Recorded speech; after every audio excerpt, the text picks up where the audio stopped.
Splay tree operations introduction. Splay operation, core idea. Splaying means this: after we access a node, during search, insert, or delete, we restructure the tree so that the accessed node comes to the root. So the node we just used becomes the easiest one to reach next time. People don't use keys randomly. Usually, we repeat the same keys again and again, recent ones and frequent ones. In a normal BST, a frequently used key might stay deep, so every time we need it, we still do many comparisons. A splay tree fixes that by adjusting itself automatically. It doesn't store extra balancing details like AVL height or red-black colors. The focus is making the next accesses faster, even if the tree isn't perfectly balanced after every operation. Think of it like a splay tree learns from usage. Whatever node you touch now becomes easier to touch again later. When we access a key X, we start by following the normal BST search path to reach X. If X isn't found, we stop at the last node we visited. After that, we use rotations along that same path to move X upward step by step until it becomes the root. The BST sorted order still remains correct. There are three common rotation patterns. Zig, X is a child of the root, so one rotation brings it to the root. Zigzag, X and its parent are on the same side, both left or both right, so we do two rotations. Zigzag, X and its parent are on opposite sides, one left and one right, so we do two rotations in a different way. The main takeaway is, after access, the node moves to the top, and the path gets reshaped. Effect of splaying on the tree shape.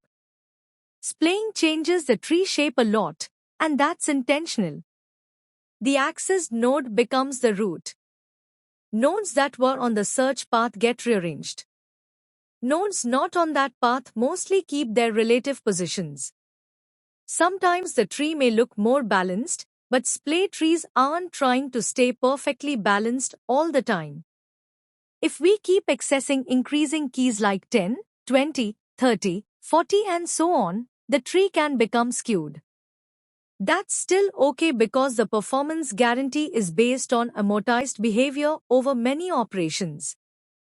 A simple way to picture it, splaying pulls the access node up and pushes down the nodes that were blocking its path. Numerical examples. Example A, repeated access becomes cheap. In this example, the access key is 80. Before splaying, 80 is deep. The path shown is 40, 60, 70, 80.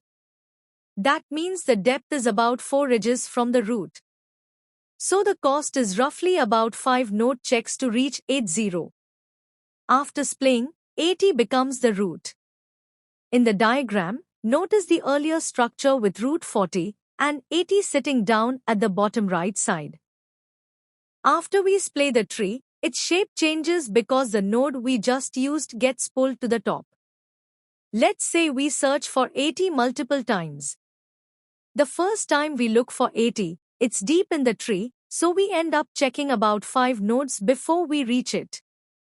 Right after that, splaying happens. The tree rotates and brings 80 to the root. Now the second time we search for 80, it's already at the root, so we find it in one check. The third time is the same, again just one check, because 80 is still right at the top. Now compare these two situations. Without splaying, 80 stays deep, so each repeated search still takes about 5 checks, and 3 searches become about 15 checks. With splaying, the first search brings 80 up, and the next searches become very fast, so the total becomes about 7 checks. Now we will go with another example B. Recent item comes to the top, temporal locality. The accesses are 30, then 30 again. At the start, to reach 30, the path is 50, 20, 30, which takes 3 node checks. After splaying, 30 becomes the root. So when we access 30 again, it is already at the root, so it takes only one node check. The start and after display diagrams show this change clearly. Example C. Frequently used keys stay near the root. Suppose our tree has keys from 10 to 90. In actual usage, one key can be requested many times. Here, 70 is used about 50 times, while most other keys are used only 1 or 2 times. In a normal BST, the tree stays in the same shape. So if 70 is sitting about 5 levels down, every search for 70 still follows that long path. That means we check around 6 nodes each time. When 70 is searched 50 times, that becomes roughly 300 checks in total. This shows how a popular key being deep in a fixed BST can create a lot of extra work. In a splay tree, the first search for 70 may take several checks because 70 could be deep. Once we find it, the tree pulls 70 to the root. After that, most of the remaining searches reach 70 in 1 to 2 checks. So the total number of checks becomes much smaller, roughly about 55, not around 300.